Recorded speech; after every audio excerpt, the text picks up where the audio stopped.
Hi, welcome to An Abundance of Books. My name is Julia, and today we're doing part 3 of our unhaul project, which is mostly a haul. I feel like I never get a good job of explaining what my intention is with this series, but basically this was inspired by a couple of people having conversations. Chandler was one of them, Mara at Books Like Whoa was another, talking about trying to get their TBR in line with who they are now. If you've had a book sitting there for 3 years, you might not be the type of person who wants to read that today. And one of Chandler's points was having more enjoyment into book buying, having more of the thrill of the moment and being strategic with your choices and things like that. So what I'm doing now is, based on my most recent haul, I'm going to read 3 of those books today. I'm not going to let them linger. I'm going to read them now and see if I have a better success rate with those than I do with the general things on my TBR. Which means we first have to start with a haul, which is shockingly small. Other than the Book of the Month books that I got, which I'm not going to be talking about here, but they will be read at some point, there are only 5 books that I have purchased in the last quarter. And I purchased them all at once. I was on a little date with my husband, we went to a bookstore, he enabled me, and we left with 5 new friends. So I'm going to pick 3 of these and read them now. Well, I've already picked them, so this is a book I'm not reading, but it is Story of Your Life and Others by Ted Chiang. I've already read this, but I also own Exhalation, which is the next short story collection in here. This is the title story here is what the movie Arrival is based on, and I loved this collection, and I think Ted Chiang is such an incredible writer, such smart sci-fi concepts, and I think it's been long enough now that I could reread this and have a great time. Also, I can force it on all of my friends and family. Next, we have A Man Called Uwe by Fredrik Backman. I'm supposed to be reading this for my April TBR. We'll see whether or not I get around to it. I haven't started it, but I love Fredrik Backman. Anxious People was one of my favorite books the year that I read it. I mean, it's still one of my favorite books, but Fredrik Backman is amazing, and this is one of his earlier works, or maybe just one of his most well-known. I think it's about an older man who's listless and trying to find joy in life or something. I could be totally wrong, but I'll read it. Which means the next 3 books that we have are what are going to be in this log. We have, several people are typing by Calvin Kasulke. This is about a man whose soul has been sucked into the corporate Slack channel, allegedly. We don't quite know if we trust him. And wackiness ensues from there. It's told completely as Slack messages, so it's short too, so I think this will be an easy thing to read in like a one sitting. Next, we have The Windeby Puzzle by Lois Lowry, who's the author of The Giver, one of the best middle grades ever. It's award-winning, so I don't even need to defend that. But this sounds super interesting. It's talking about a 2,000-year-old bog body that they found, the Windeby child, and it's a story about a girl and a boy, and I'm wondering if there's like time travel involved or something. I know very little, but I know I like Lois Lowry, and I love this cover. And when you open it, I feel like I should give some kind of warning. There's a skeleton. They find a skeleton. There's a picture of the skeleton as the entry pages. So here that is now. And it's super interesting, and you just stare at the picture and you see something new every time. And I need to know, like, it's got me so fascinated. So excited to get to this. And then I guess we're just really rounding out genres today, or type, because we have a non-fiction book, Pests, How Humans Create Animal Villains by Bethany, Brookshire. So that's about all I know. I know that it's broken up into parts. So it starts with rats and snakes, mice and pigeons, but then we get into elephants and cats and bears and stuff. I think the idea of humans creating pests has me really intrigued, and I haven't read a sciencey nonfiction in a minute. I've read a couple memoirs and stuff, but this is something that I enjoy, and I just need to remember that I enjoy it. So yes, that's the project over the next week. We'll be reading these books, and we'll all have a great time, and my hope is that these will all be very highly rated, because all of these call to the reader that I am today. So yeah, I guess we can go ahead and get started. Good morning. We have started with our first book, The Windeby Puzzle. I've made it to about 60% of the way through. I was hoping to read this in all in one sitting, but all in one day works too. And it's good. Here's the thing, it's not the story that I thought that it would be, but it's doing some interesting things. So this is based off of the body of a 13-year-old girl that they found, and she's fictionalizing what she thinks her life might have been like. And it's told in 5 parts, which is interesting because parts 1, 3, and 5 are history. So it's Lois Lowry speaking directly to the reader about how she found out about this, I don't want to say skeleton, but body, and how she did the research and what her writing process is like. So I am enjoying that. I always enjoy books that give you a little bit of insight into the writing process. But I'm interested to see where it goes from here, because basically at the end of part 2 is, what's her name? Estrid's story, and that's sort of over. So then there's another story after that, and I don't know how they're going to react or intersect. This is a beautiful book. Look at this. How do they do it? And just there's tons of these full page illustrations, and they're all gorgeous. So it's good, but definitely, especially like this story is over and this book is under 200 pages. Like, we didn't even get a short story of the story that I was expecting. So I don't know what's gonna happen from here, but it's short. I also have the audiobook, so the history parts are read by Lois Lowry, which is kind of fun. Should I have sat here? No, but I'm doing it anyway. But it is missing sort of that Lois Lowry charm that I got from The Giver, because that was a lot about like questions about what society is supposed to look like and stuff. And this just sort of reads like Brave.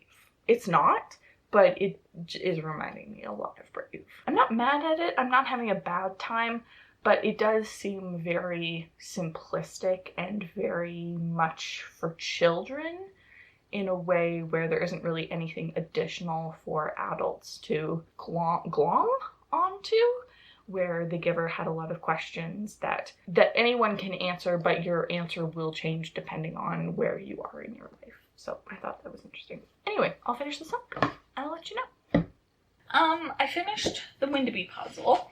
I didn't even talk about how it's called a puzzle, but there's like no puzzle. The puzzle is the author trying to figure out what happened to this body. It wasn't what I was expecting or hoping for. The second story was basically totally disconnected from the first one, so it was sort of like just 2 short stories. I don't have any ill will toward it, but it definitely didn't quite capture the magic of Lois Lowry. I do think I liked the second story more than the first. There wasn't much to it, but it didn't give me the cliche vibes of Brave like the first one did. I'm gonna give it 3 stars. I don't think I like it 3 stars. Like, they're normally when I rate something 3, I like it more than this, but acknowledging that this is middle grade and that the parts that I did like about it were just not the main story parts. I liked the history. All that being said, a 3. Does it align with the reader that I am now? Definitely not. But I don't know how I could have avoided that, other than just like reading synopses, but I don't like doing that. I also didn't look at the Goodreads. Let's look at the Goodreads. 539 ratings and a 3.59. And the top 3 reviews are a 1 star and then a 3 star and a 3 star. So I think this just isn't a beloved thing, so I should trust Goodreads more, certainly, especially for something like this. Anyway, it was a lovely way to spend a morning. I think it's only like 2, so I'm going to start on something else now. Which I guess I could just tell you about now. There's nothing stopping me. I am going to start in on Pests. I got the audiobook of this. I was waiting. I wasn't sure it was going to make it here in time, but I'm so glad that it did, because this looks good. Sorry. There's an envelope. Nope, that's just my receipt. Just losing it. Yeah, this is the kind of thing where I'm happy to have a physical version, but to get through it, I definitely need the audiobook, especially because it has pretty small font. Wow, there's a lot of appendices in the back. This says it's only 300 pages. Does this look like 300 pages to you? Anyway, the audiobook is 11 hours long, so I'll start in on that while I'm doing other things. Sorry, no, immediately back because I pulled off the Jess jacket and we've got our author photo and she's got a rat. Or maybe a mouse. So seems like a qualified expert on this subject. Makes me more excited. So I've just read the first 2 chapters of Pests. The first is a prologue and then the first one is about rats. And I'm really enjoying it. This is definitely the kind of nonfiction that I enjoy. And it's taking a really interesting stance. It's like intersectionality, but for rats. It's very interesting because it was basically saying rats are fine. It's that they are living in and reflecting the things that we do that makes them feel dirty. Like rats live in the sewer, but like we made the sewer and we maintain the sewer. It's not rats' fault that it's a perfect environment for them, and how we don't give lower income people proper housing and then they have rats and then that's a reflection on them, sort of. It's very interesting. And they were also talking about how our perception of animals changes over time. So things like wolves were just like a pest for a long time because they would kill our livestock. And then as soon as wolves got under control, then they were suddenly cool. And we put them on t-shirts and we had wildlife funds dedicated to them. The author also talks about how this is going to focus specifically on vertebrates because invertebrates get a bit complicated. I think that's a good choice just because, like, I'm gonna have an easier time relating, like, a raccoon is very similar to a cat. That is a much easier leap for me to make. And I don't know, I'm just really enjoying it. The chapters are all very long, so I think this will be the kind of thing that I have to spread out over a couple of days, be able to sit down for 40 minutes or whatever to get through one of the chapters and make sure that I do it piecemeal like that because they are sort of contained stories. But I'm really enjoying it. She talks about she went to a temple where they worshipped rats. She hung out with a New York City exterminator who like specializes in rats. It's a really well done nonfiction and I'm having a great time. I've just read the next 2 chapters in Pests and I'm still really enjoying it. I think that this is the perfect type of nonfiction for me. It's very scientific but approachable and with like a good number of jokes kind of thing. It's very fun. So the chapters that I just finished were snakes and mice. Snakes aren't really something that I encounter a lot, so it was interesting looking at it from that perspective. A lot of it focused on whether fear of snakes is nature or nurture. They were talking about some area in India where snake deaths are a common occurrence, but they report being less afraid of snakes than in the United States where snake deaths are very rare. And then mice focused a lot on how mice became the lab rat. That's not it, but you know what I mean. The only way that we could justify using mice is because people already had a negative view of them, and animal rights activists care a lot about if you test on dogs or rabbits or something, but mice are much easier to get away with because of the connotations around them and because they're so plentiful, because they live on every continent except Antarctica. And yeah, sorry, I'm just rambling science facts at you now, but I'm really loving this book. Alrighty, good morning. Last night I started in on Several People Are Typing by Calvin Kasulke? Who knows? And I'm kind of obsessed with it. It's such a weird book. So this is the one that's told all in Slack messages. It's super easy to get through.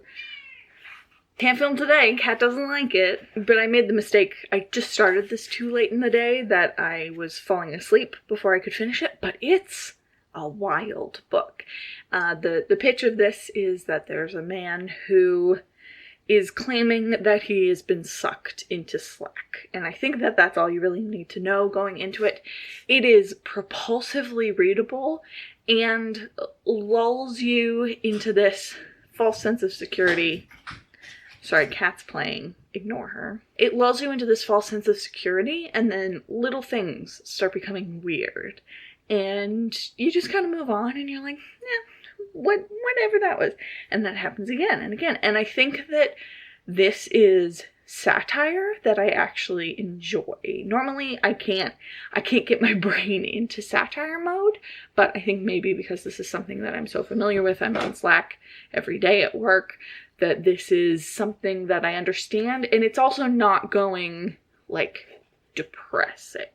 We're not bemoaning capitalism in this book, we're just sort of doing our day-to-day. Like, obviously, it's a commentary on things, and so stuff happens, but it's not like a bummer. And I'm kind of having a great time. Alright, I've got 30 minutes until I have to leave the house, and I'm going to try to finish Several People Are Typing. Will this ruin the experience? Maybe, but I'm hoping that the frenetic energy of being on a time crunch is going to contribute to the atmosphere. So wish me luck.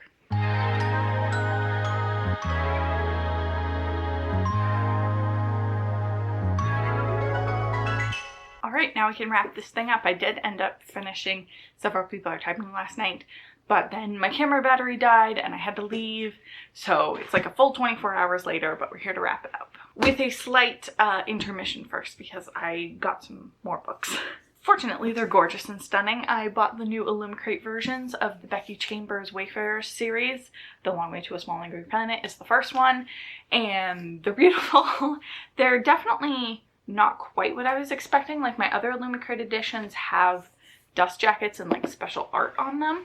So these are nice, just not my favorite Illumicrate things. But also the sprayed edges are amazing. So this series is now done too, and I love it, so I'm happy to have all of these. Long Way to the Small Angry Planet is the first one, 5 stars. Close in Common Orbit is the second one, 5 stars. And then I haven't read the last two. Record of a Spaceborne Few is the third one, and it always bugs me that this one is light when all of the others are darker in color, but still gorgeous. And then the last book, The Galaxy and the Ground Within. And I'm so excited to get to these now, to read these beautiful books. They're also just gorgeous. Like, you open it and you can see, it makes you feel like you're in space. Oh, excellent. And it goes without saying that these are definitely for the reader that I am now, and will be forever, I'm sure. They'll get a better, more prominent spot. We'll put them there for now. Alright, and then we can finally talk about Several People Are Typing. I really love this. I'm definitely torn on my rating because it ended nicely. I think this very easily could have leaned into horror and been perfect for me. So like, it's a 4.5, and I think I'm probably gonna end up giving it a 4. I think a 4 feels right, but I really loved this. I think that it was such a fun idea and easy to follow. Some really fun and wacky things happened. I would highly recommend this. Then we can talk about Pests. I haven't finished this, but this video has to go up and I want to take my time with this, but I made it over halfway. I finished Pigeons, which was very fun. What can I tell you about pigeons? That they're domesticated, which I did know, but they're like anciently domesticated, and basically you can go up and pick up any pigeon on the street and it'll just sit in your hand and be totally fine. And that pigeons made great not only pets but livestock, because pigeons were much more popular before chickens became a thing, and then chickens kind of drove them out, because pigeons will just kind of return to the exact same spot every night, but then during the day go out and feed themselves and find their own food. So they're ideal, and we just decided we don't like them anymore. We also talk about the first documented instance of someone using the phrase rats with wings. But now I'm on to part 3 in The Eye of the Beholder, and the first chapter in that is about elephants, which was so interesting because it's talking about the different perspectives for people who live next to nature reserves that are elite tourism for people in the global north, and how the view of people who don't actually live with elephants funds how elephants are treated, while elephants are going around like killing people because they're just tanks. They're not afraid of anything except bees. We talk about bees in this. I found that example really exemplified what this whole book is talking about the shift of something being a good animal into a pest. that we can sort of see that it's just separated by a continent. Anyway, I'm loving this. I have no doubt that I'm going to give it 5 stars. The remaining chapters are cats. Excellent. Speaking of cats. Coyotes, sparrows, deer, and bears. So I will definitely finish this up before the month is done, but I would highly recommend it. So how did we do? Are these books for the reader that I am now? And I think it's kind of hard to say. The interesting question here is the middle grade, because I don't think it's that I don't enjoy middle grade. I think it's that I need to be picky and maybe know more. Picking up middle grade is fine, especially if it's like for something, but it's rarely going to be my perfect book. And this one definitely reminds me how much I love nonfiction. I think I've gone away from it the past couple years because I've been reading more and more fiction via audiobook, which I do enjoy. I don't want to get rid of that. I think it helps me. But I do think maybe having a long-standing nonfiction book that I take my time with could also be really beneficial for me. And then several people are typing is for the career woman in me, who's also a weirdo. It is really good to know that I am capable of enjoying satire, and I think that I get it now, but I think it has to be something that I'm fairly close to in order to sort of pick up on all the intricacies of the things that they're satirizing. But I'm also claim that I'm not a multimedia girl, and I don't think that I am. I kind of got annoyed when I had to like read who was talking each time. So that's good to know. And that's it. That's this experiment wrapped up. Overall, I'd say a success, not a failure. A 3, a 4, and a 5 is a good time.